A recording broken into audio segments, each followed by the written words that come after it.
let my friend, my children live. Then the only way to kill them is to kill you. Correct. So be it.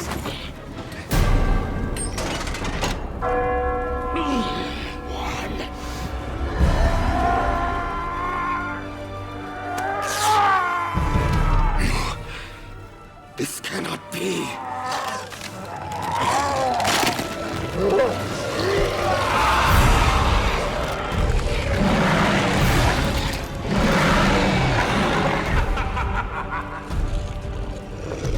We are both part of the same great game, Gabriel. But we need not find ourselves on opposite sides of the board.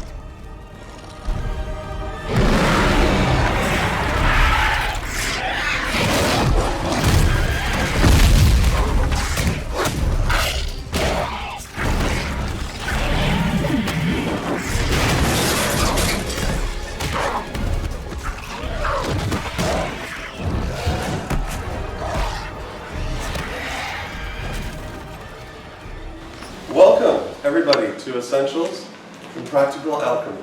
And I'm Aubrey Forrest. You can find me online as the Modern Alchemist. And I operate a channel called the Modern Alchemist Channel. And this is actually an educational series which is being reproduced and published online on YouTube. So you definitely can always track down if you've missed any classes up to this point. There's definitely a whole bunch of support out there. So, the holidays are upon us. And so today is in a bit, as some of you might have a little catchy-up-y to do in your head, because I'll be referencing Kabbalah, which we've been talking about at length in one way or another.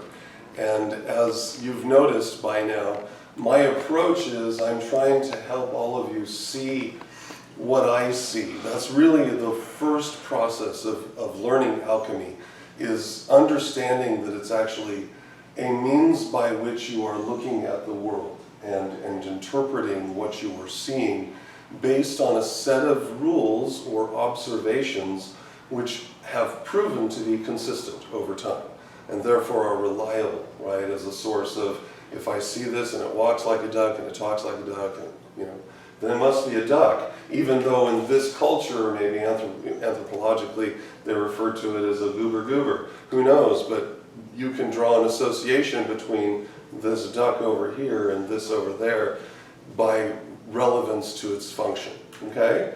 The reason I mention that is because we're going to talk about some Halloween mythology today. I've been dying to do this for a long time, and it's because I find that discussion of popular culture is a fertile ground both for the imagination and also for education. Because this is a point at which all of us are sharing common consciousness. We all have seen Dracula in one guise or another. We all know what werewolves look like in one way or another. And we're going to talk about Anne Rice versus Stephanie Meyer. and how Stephanie Meyer actually has it right in some ways, which, oh God, ooh. That really left a horrible taste in my mouth to those of us out there that are purists. But yes, Stephanie Meyer actually does reproduce Kabbalistically a relationship between werewolves and vampires, which is a consistent presentation. Okay, so all you haters out there, and in my own defense, I've not actually read any Stephanie Meyer. I've just been subjected to her movies. So let's talk about werewolves and vampires. Now, the reason why we're doing this is because we're actually discussing the two pillars of the Kabbalah. Specifically, we're talking about the pillar of severity on the right and the pillar of mercy on the left. Okay, one is associated with darkness and absolute darkness, and the other is associated with a lot of light, okay, and perhaps absolute light. One is a source of heat, the other is a source of cold. One is a source of activity, the other is a source of passivity. And so we will discuss in terms, werewolves and vampires, in those terms by discussing first their function. But let's first look, and we're going to do, let's see, so vampires I'm putting over here. And werewolves over here.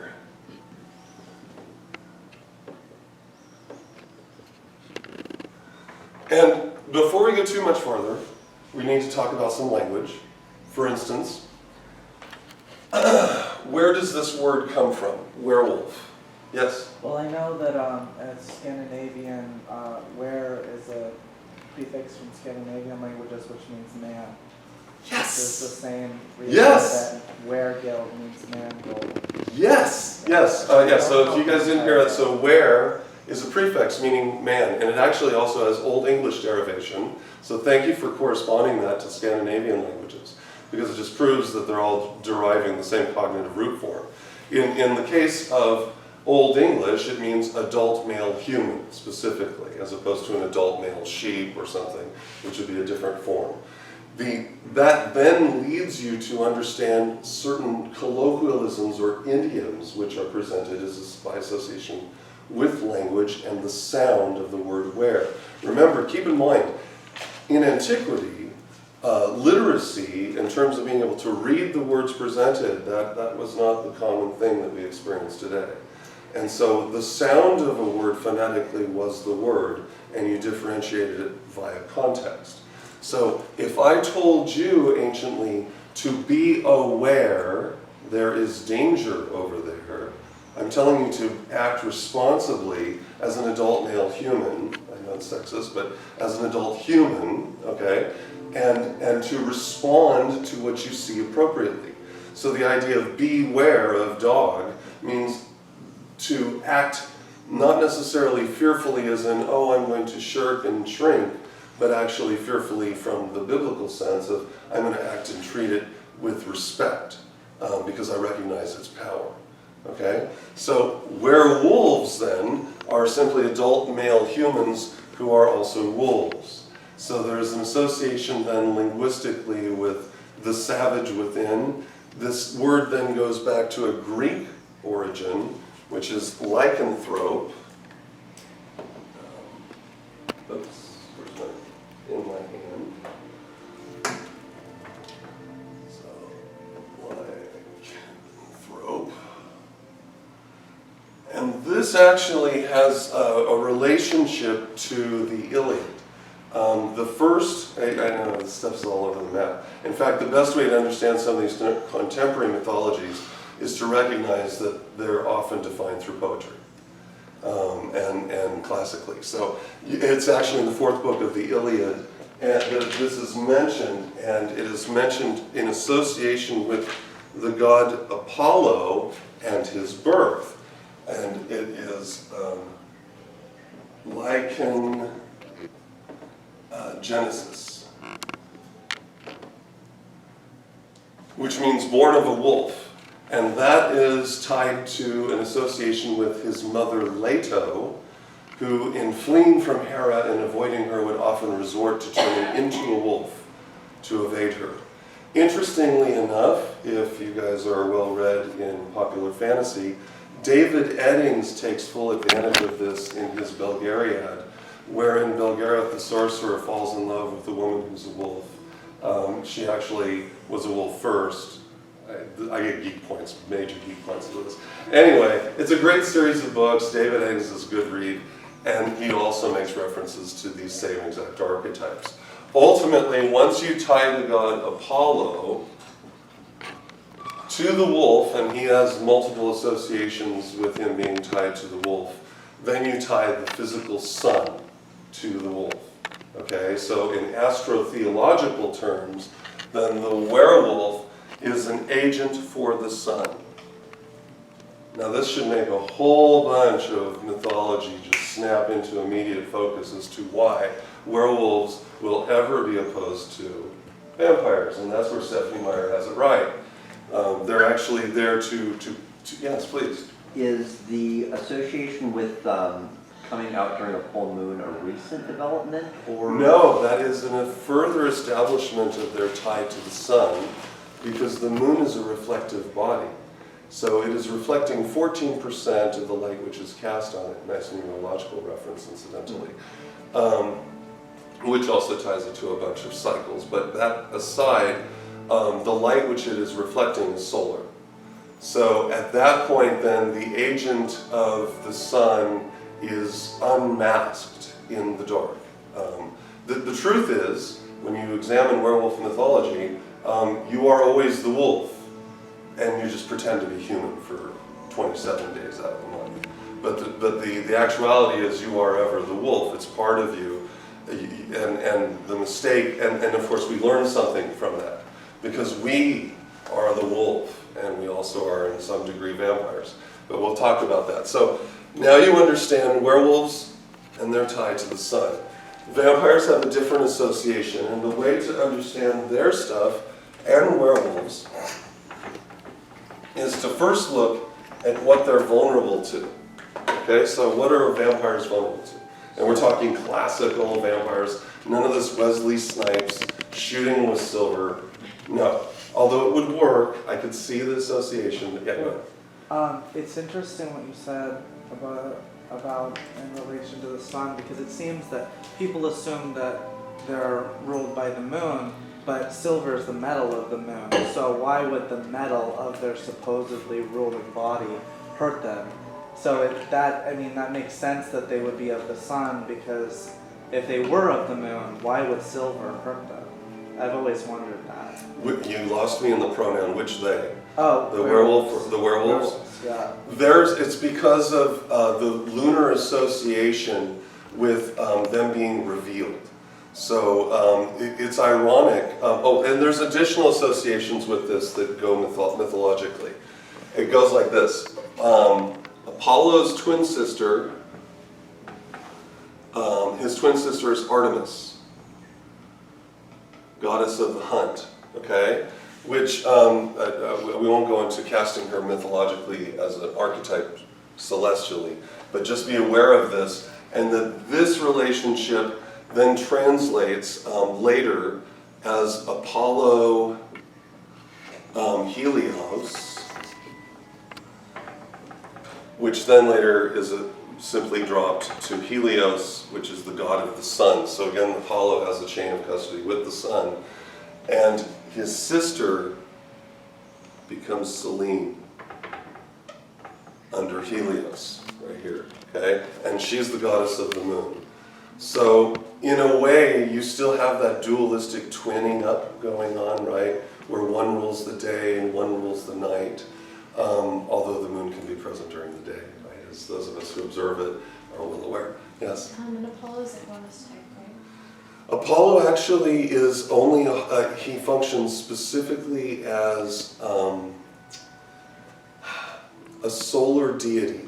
When looking at identifying a subject as a Horus type, you want to identify what their function is relative to their context.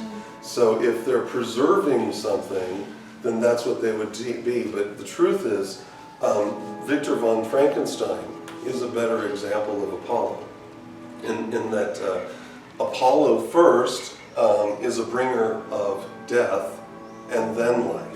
Now this is where you can find some fascinating associations, because he's Apollyon first and then Apollo. Remember, I've told you guys that all sacred writing is fair game to the alchemist for breaking through in understanding conscious associations. So the other day, as I'm using one of the best kept secrets of alchemy, which is the Holy Bible, surprisingly, right? If you understand who the characters are, it suddenly makes sense. So, I know, is anyone's ears going to bleed if I read some scripture really quick? It's coming out of 2 Samuel, and it's showing you a Judeo-Christian association with the Greek mythological archetype based on its function, okay? So I'm teaching you how to read through what you read to read it as it is, okay? So, and this is a fantastic association. I was like, yes, I got to share it with you. It's poetry. Again, poetry reveals everything. 2 Samuel. Anyway, the question, the statement is, I need my glasses. So much better. Okay, the Lord, which in Hebrew would be Adonai, which then identifies it to Adonai Elohim, which is this star. Okay, astrotheologically, the Lord brings death and makes alive. He brings down to the grave and raises up. This is part of that astrotheological story that we have told, where this star captured, if you remember, the planet Saturn as the star Kronos, and it caused a lot of mythological conflict. It's the source material for everything on the wall behind you. All of these mythologies are a retelling of that in an attempt to preserve consciousness, to preserve memory. So we remember who we are and why we're so messed up. You know, because we're 110 toasters running on 220 voltage. I mean, literally, that's kind of the case we are. So here you are. Let's take a look now briefly. Yes. So what are these guys vulnerable to? Werewolves, they've got one thing, silver, right? That's about it. Yes? Well, you know, I was reading recently about how one of Apollo's weapons were plague-bearing arrows. And that might sound kind of off topic, but I'm curious about how that might tie in. Actually, you can tie that back in to his association with the four horsemen relative to the... when you read in the book of Revelation, and it's a description of the four horsemen of the apocalypse, keep in mind first that apocalypse means to reveal what was covered, okay? So these are entities of consciousness which are showing forth something that's about to happen, or in more correct terms, they're giving you of anthropomorphized presentation of a changed state of being. So the first one is war, the second one is famine, the third one is disease, and the fourth one is death. Now, those are four states which change as a result of a change in your environment. Because when you start off with war, okay, and the capacity to make war, that's only a result of scarcity. So it means that your environment has now changed from zero scarcity to absolute scarcity, where commodities now need to be fought for. That's what you're looking for when you see the change of state in those consciousness thought forms. And that's what I view those as when you look at those horsemen.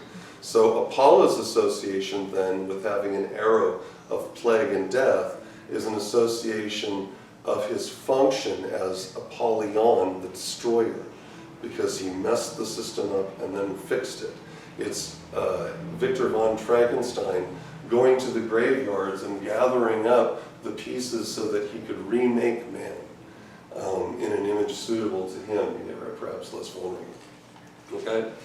So, with vampires, we have a whole world of weakness.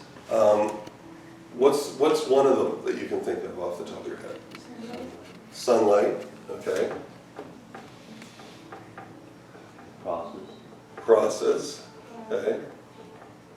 It's interesting that a werewolf is merely changed back into a man by the sun, and a vampire is destroyed by the sun. Yes, yes, and it's the changing back of the werewolf from beast to man is a bit of the caprice associated with this star, meaning that it is the father of lies. So it conceals the truth of our bestial nature under the guise of a mortal face, right? The truth of the matter is that the werewolf is an archetype for our own existence. We are the beast, right? That is housed beneath the face of this man, right? This man face. So when you read scripturally about the beast from the pit, it's a reference to us, a reference to the beast and its association with the numbers 6, 6, and 6. This actually has a direct association, neutrons and electrons, with the carbon atom, which has 6 protons, 6 neutrons, and 6 electrons. So, of which we are comprised, and of which everything here is comprised. So, and in fact, carbon is essentially the cornerstone and foundation of everything that lives, because all you have to do is add a little bit of hydrogen and some light, and bam, you've got life coming together. So it's really quite remarkable. All right, what else? Garlic? Steaks? Steaks, that's right. So no Outback for them. I accidentally misspelled my notes as steak. Steaks, right? Okay. So, did I spell it wrong? Yeah. It's stuck in my head. It's ST, okay, fine. See, it must have gone around. Thank you. You know, I misspelled something and I was reviewing the video and you guys let me leave that on the board for like 10 minutes. So No, just giving you a hard time. Stakes. And specifically, what are these made of? Wood. Okay, now we're going to get to the lesson. This is where it gets really fun. All right. Werewolves have so fewer weaknesses. Yeah, right. It's because they're an agent of the system. They actually are there to rectify an imbalance. And so their vulnerability is only that you reveal what they are by presenting them in association alchemically with their origin point.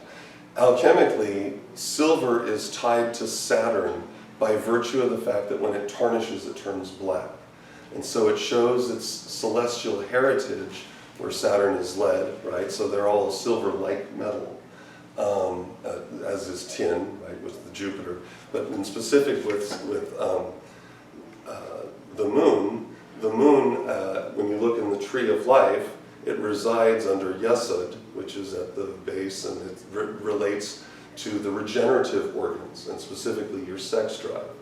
So this tells you more about the wolf, right? The idea of being a horny dog is something that relates to the sense of virility which emerges as a result of the star's presence, because it's higher vibration.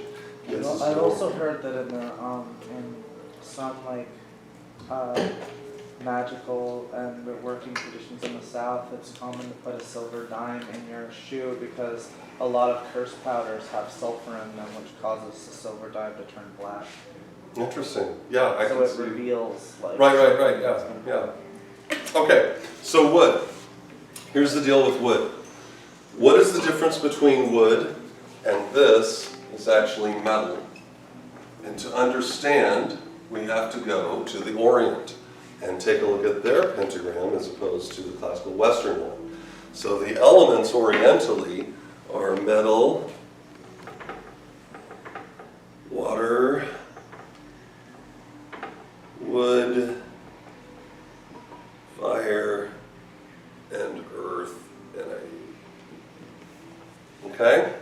These are their classical presentation. The association then is this, which in the Western world we look at as spirit. Okay?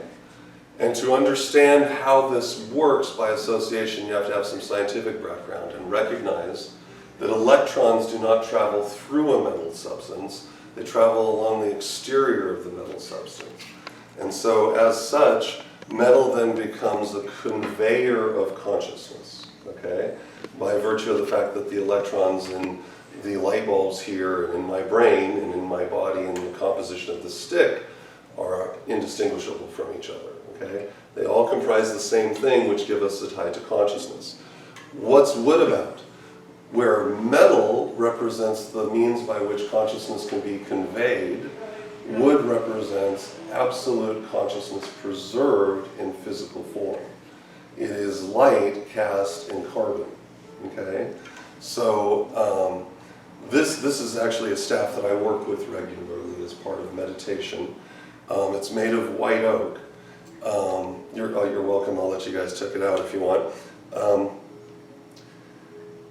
When you realize the process by which consciousness is preserved in wood, you can understand how a stake can pin a vampire down. And what I'm doing is I'm actually filling your well up so that if you actually were to meet up with a vampire and he displays something, or a werewolf, because you have an actual understanding of the function of the implements you'd use, they would actually work.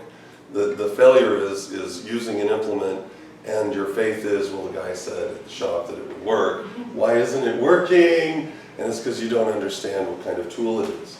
It literally, someone hands you a socket wrench set and you've never been instructed that there are nuts and bolts that you turn it, let alone what a nut and bolt is.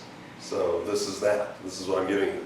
So wood then, by virtue of the process of photosynthesis, gathers the light, electromagnetism, and then uses it to convert it into sugars, and it also translates it as a process of releasing that into carbon and oxygen, okay, in the environment. CO into the ground and oxygen up into the air. And its process then is one where this stick, as a process of its growth, has the conscious memory of every dawn, of every night, of every storm, of every physical association that happened to it as a process of its growth and severance. And that's why wood has a unique thing, because it becomes a temporary storehouse. It's not incidental then that our preferred medium for storing consciousness is on paper, which is produced by wood pulp, right? All of this is working together to help you remember that things are significant, and they're significant by virtue of their association. So when you stab a vampire, right, you drive it in, let's say into the vampire's chest, you are thrusting into it physical light that has been captured and held for you. This is what this is.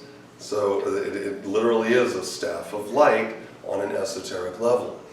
The reason for pinning it in the heart is because it is through the heart that we draw our source of power. We are externally driven from start to finish. You can tell that because if your heart stops, all it takes is someone with a couple electric pads to externally drive that heart again, and it's going. It literally, the visual I always get in cardiac arrest is like a train that derails, because it's the arrhythmia is the train popping off the tracks until at last it's static, and it requires realignment. Everything that is electromagnetic then is associated with them, with consciousness, and so is this. So let's look at sunlight for a moment. So sunlight ultimately then is the presentation of both its vulnerability and what it needs most, okay? This is because of its association under Saturn. Remember our story that Saturn had empowered many satellites with many life forms about it, us included, okay? And that as a process of its being captured by our current sun, known as Apollo, it broke in half, produced Jupiter and a few other new satellites.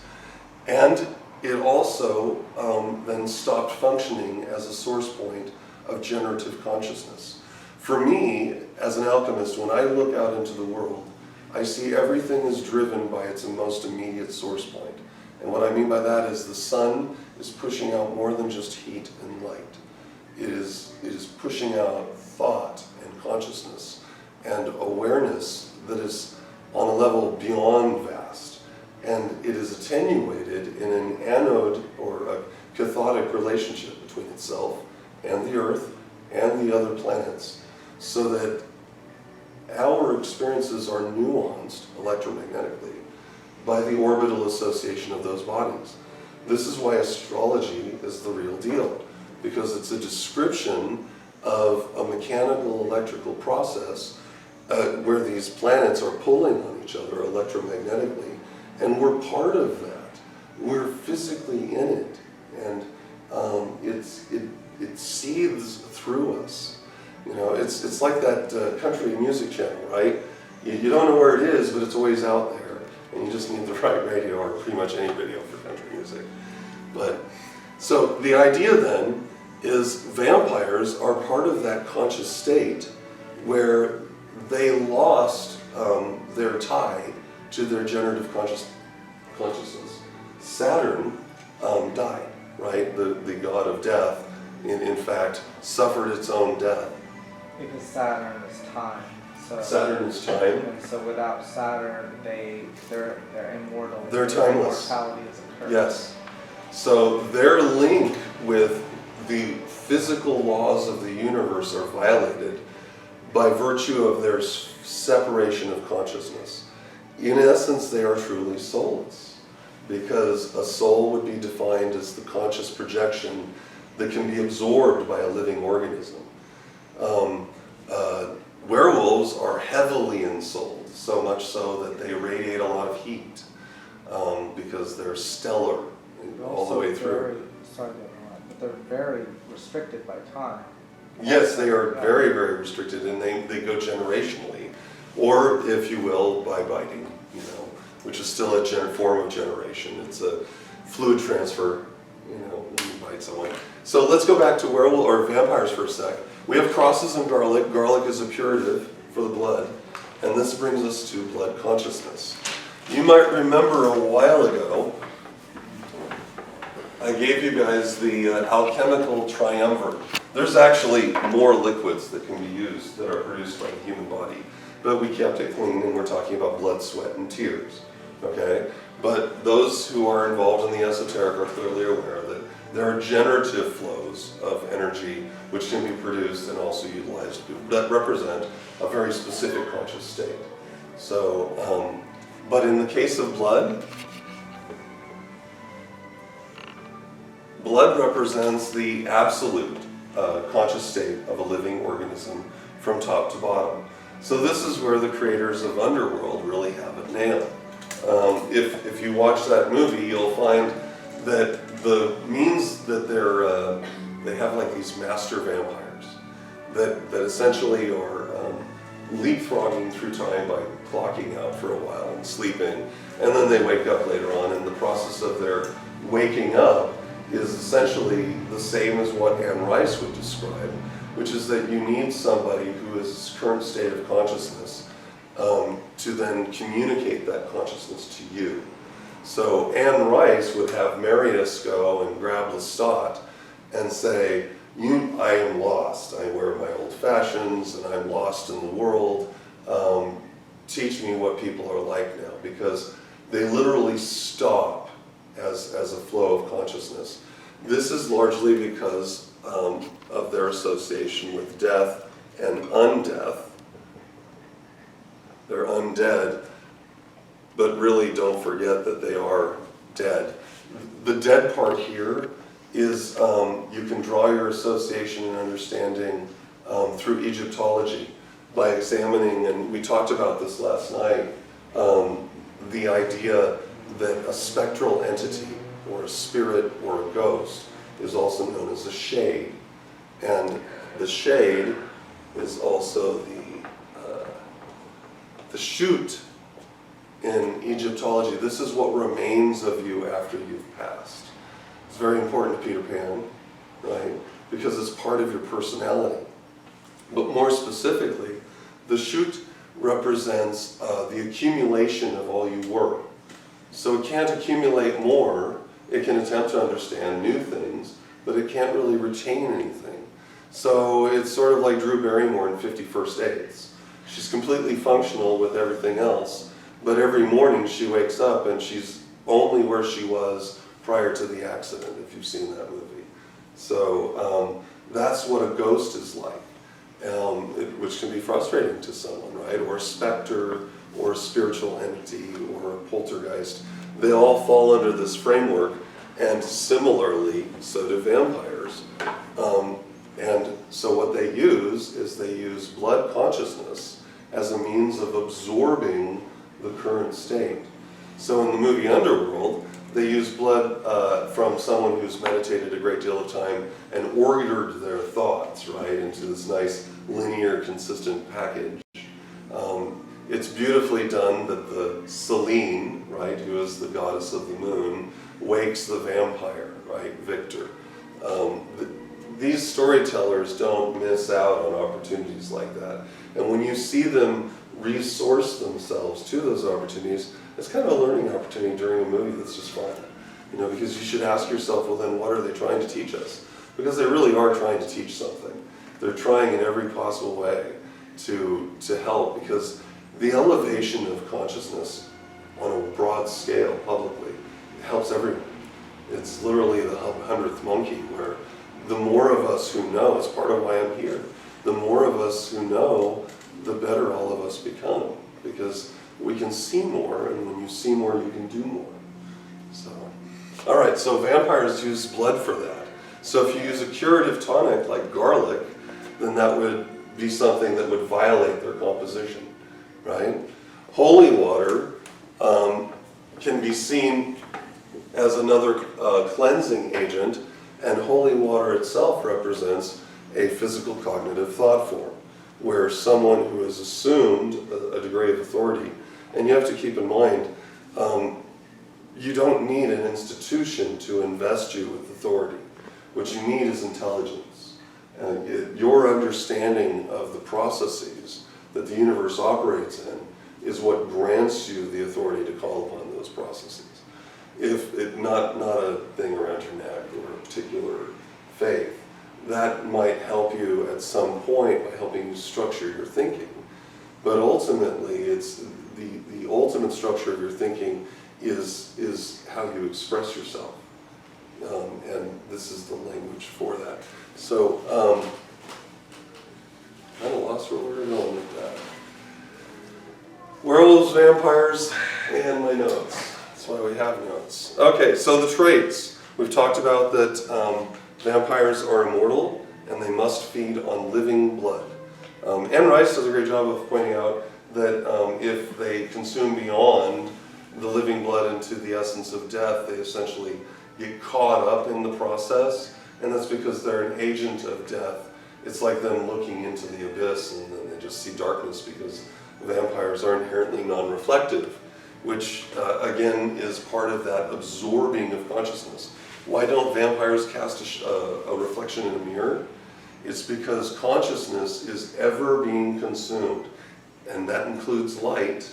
So Bram Stoker understood, as an esotericist and occultist back in the day, that light is tied to consciousness. It's why, for instance, Christians talk about the light of Christ.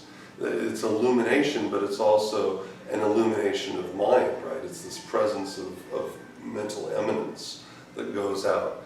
And that's that Buddha consciousness that goes out. You can put whatever name on it you want. It functions. When the function is the same, it's the same. So, let's see. The werewolf, on the other hand, this is immortal. This is a guy who grows old, dies. And it's because the sun itself has a natural cycle. It rises, goes to midday, it sets. So these are all reflections of them. The vampires, eternally cold, werewolves, always hot. And so when you look at the two pillars, then this is the pillar of severity, and this is the pillar of mercy. This is Binah, and Saturn is the planetary association, and this is Chokmah, and the association is cosmic. And so as a process of that cosmic association, then the agent for Chokmah is the sun, by virtue of what it does, which is it pulled us into cosmic consciousness from our little teeny stellar nursery. So these two, when you recognize what they're doing, let's see. This is all about this is about death, and it's about time, and this is about life and passion. There's absolutely no doubting that werewolves are about passion, right? They're driven, passionate, hot-blooded. Stephanie Meyer sort of hits on that too, with the whole wife abuse story arc that goes on in there, because the guy is werewolfy, and so that's the excuse. Anyway, it ties all this together. I mentioned that there was a generative aspect about sex, and they actually both deal with sex, but they deal with it separately. And this is where the Osiris myth legend comes in, and this is where you learn that the original Batman is the god Osiris. So, how do we determine that? Well, we know that Osiris has this association with Saturn by virtue of Isis, he being the twin of Isis, and as we discussed, the planetary associations, the masculines on the South Pole, the feminines on the North Pole, and that energy flow then north to south, receptive to active, right? So we also know that Set is associated with the sun by virtue of the fact that Set slays Osiris, and Set is associated with the sun by virtue of its conduct. For some odd reason, mythologists refuse to designate the head of Set as an animal. You'll read that it's some mystery animal. It's not. It's a North African aardvark, and they feed on black ants. So when you read a scripture that says, on your belly you'll go and dust you'll eat, it's a reference to an aardvark moving along, and if you're on the horizon and you're visualizing yourself as an ant, then the sun is moving along and its lengthy tongue, which looks serpentine, is consuming you at random. Some ants get it, some don't. A few will survive and it just moves on its way. And that's really the course and progress of the sun as encapsulated in an observation under the Garden of Eden when all the system was broken. And that's a reference to the serpent there. But the sex thing here is this. Sex with werewolves is productive.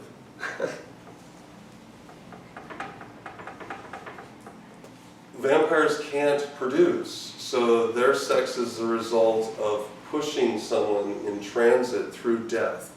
They force them through the veil and then pin them down here in their mortal corpus. But ultimately, every time that you are in a vampire story and they're having that awesome scene and they're macking out and they're about to do the deed, and then he bites her, or she bites him. And the biting is because they're Osiris. The phallus is gone. The vampire truthfully can't get it up. He's a super sex machine with no jump that works.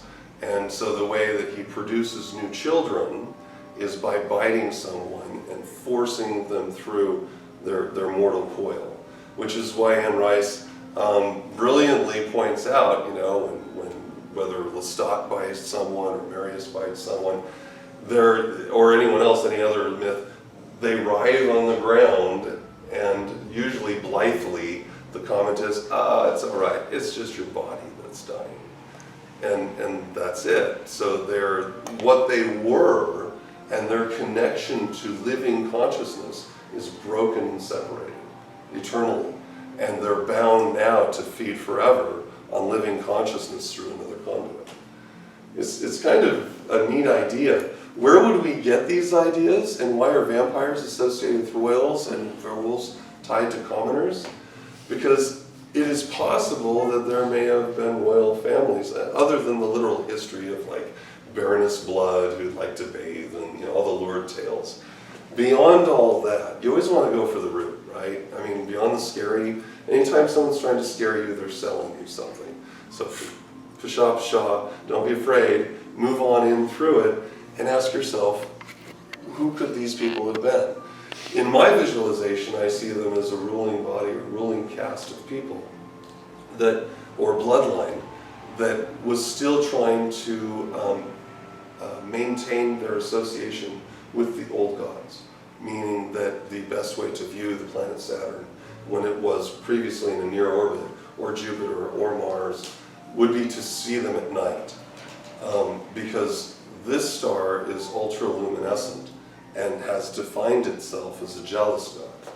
It's done that in two ways, by electromagnetically pushing everything away from itself and leaving only us, and of course Mercury and Venus and Mars. Everything else is beyond, and by blanketing out the sky during the daytime. That's the reason why we call it morning, right? We call it morning because we grieve. Right? If someone dies and you go to the wake, which ironically means that they now are transitioning into a new state, right? One wake, 1 week leads into the next. So this person that we mourn, that we're grieving for, we're doing that because we're sad. When the sun rises or raises in the morning, the term raise means to destroy as well as to bring up, right? So if I go in as a barbarian and raise the city to the ground, it means I've destroyed everything, left nothing, no survivors. So when the sun raises in the morning, we weep because the old gods have perished. And we have only this jealous God who will have no other gods before it. And when I say God, I'm talking specifically, mythologically, constructs, not bearded people or stuff like that, just in case someone out there in webland is thinking about it.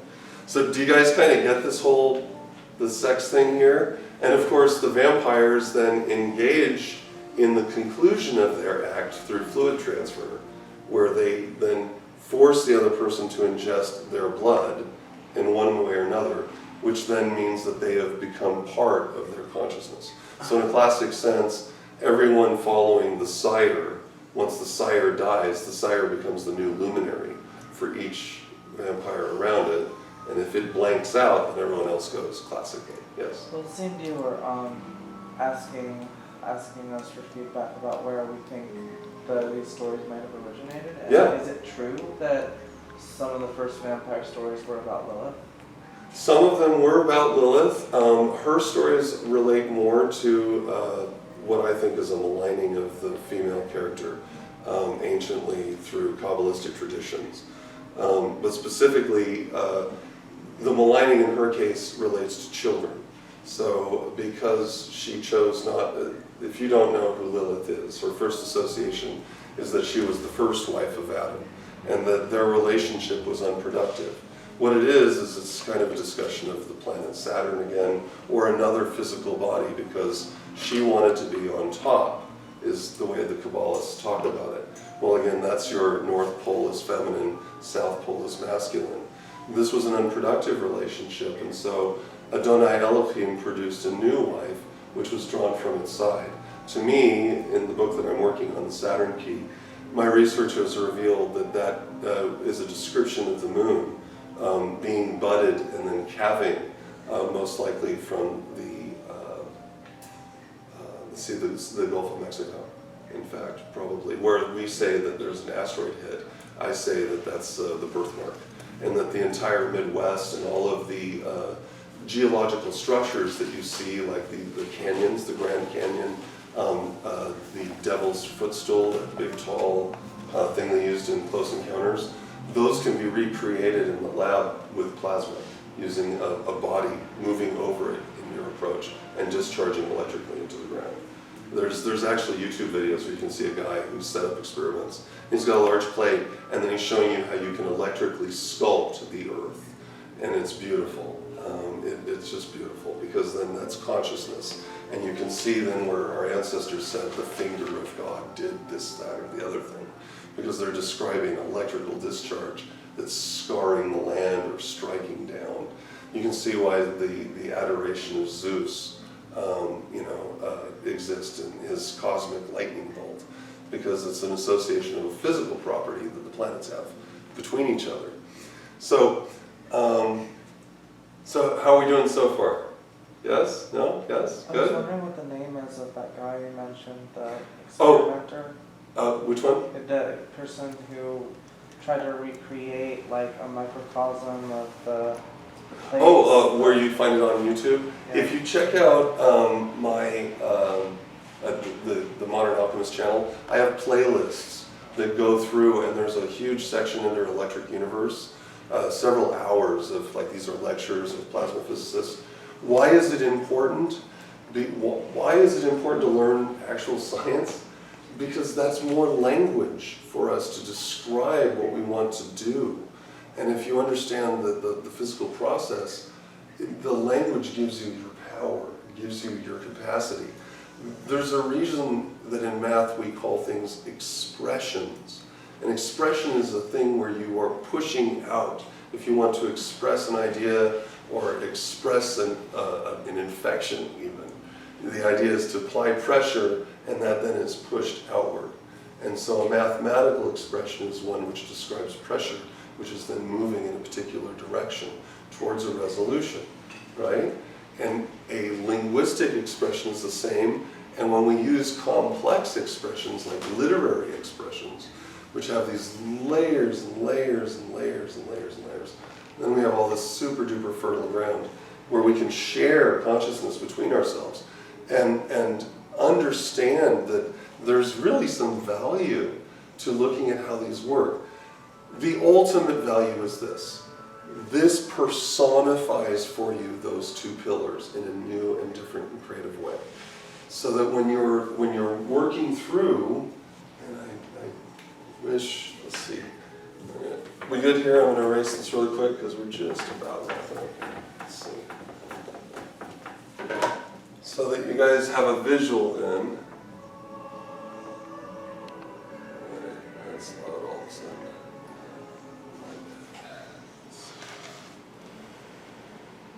Okay, Tree of Life, right? 10 Sephiroth, 22 paths going between it. This here, severity. This is mercy. Okay. The more we can put people into these circles and people walking on the 22 paths between the circles, the more it will mean to you. This is actually a process of the tree itself. These two Sephiroth here, Netzik and Hod. This is Netzik. And this is Hod, or Hod. This is Venus. And this is Mercury. This represents instinct. And this represents objective intellect. In the middle here is the moon. And Yesod. And this is all about the generative organs and creativity. And this becomes the child of the interaction of these two.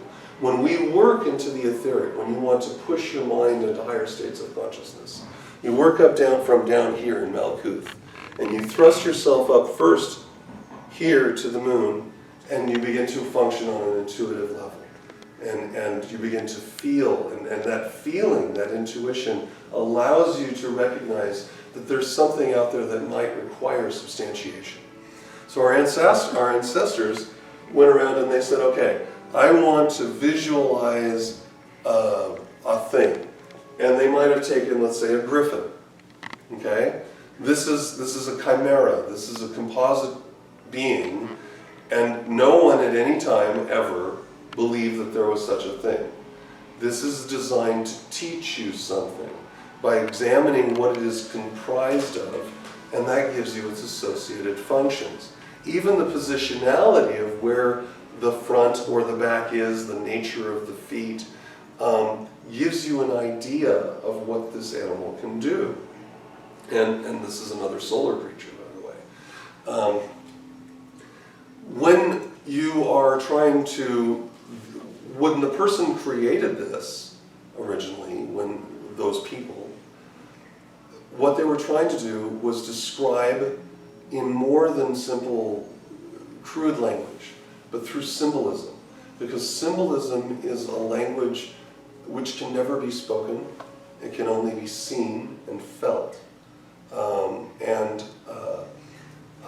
And it can be acted upon.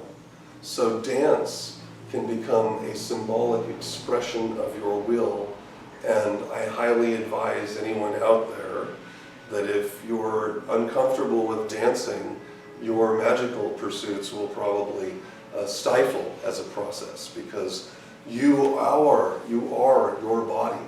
And so from head to toe, this becomes an expression of your will, which is why our ancestors did a lot of ceremonial dancing, because they recognized that Netzik is expressed as I feel, or I feel with, or I feel through. It's that intuitive, it's the feminine, it's Venus, it's that partnership with that which can't be partnered with unless you bring in this mind from Mercury that says, if I use this language, then I can describe that feeling, and now I'm creating something that I can hold on to as a resource, that not to pray to something, but as a way to create a cognitive bookmark in terms of symbolism.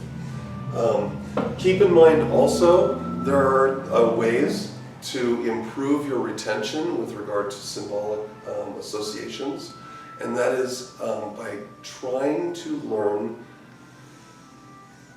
by making sure they mean something to you. This was probably the first lesson I learned way back in the day when I was in trauma. I had a really profoundly good set of teachers, and the best advice I was ever given, and this is for anyone out there who's doing that, is the lines won't stick until they're yours. And in the same sense, these associations and all these statues are just dolls and neat-looking paperweights until you recognize that the association is a subjective presentation of your experience here, right now. It explains why things are messed up and why they're right and where we can go. And thank heavens that our ancestors had the foresight to preserve that, because ultimately what it does is it preserves a link to the unconscious mind. Carl Jung describes all these archetypal symbols as being the gateway to the collective unconscious mind. This is telling you something that our 20th century scientists knew and understand, that we were a mental collective at some point, and that was broken into a waking conscious state and an unconscious state. And from my experience, the stuff you experience in the unconscious state is as real as your conscious state. You can find it just as advantageous to work in the unconscious as you can to work in the conscious. And when you recognize that a lot of your conscious acts are unconscious, like driving, where you just turn it on and you go to wherever you're going, these things then lead you to a whole different expression. So that's it. Anything else? Any questions? You ready to fight some werewolves and vampires? So just keep in mind that it's all about understanding what they represent here, really. That's all we're really talking about. We wanted to look at the tree in a different way and find a fun way to express it by using these two different archetypes in opposition to each other. Yes? It's interesting how I never really thought about how much simpler werewolves are than vampires. Because if you think of werewolves, I mean, down to its etymology, it's as simple as a man and a wolf.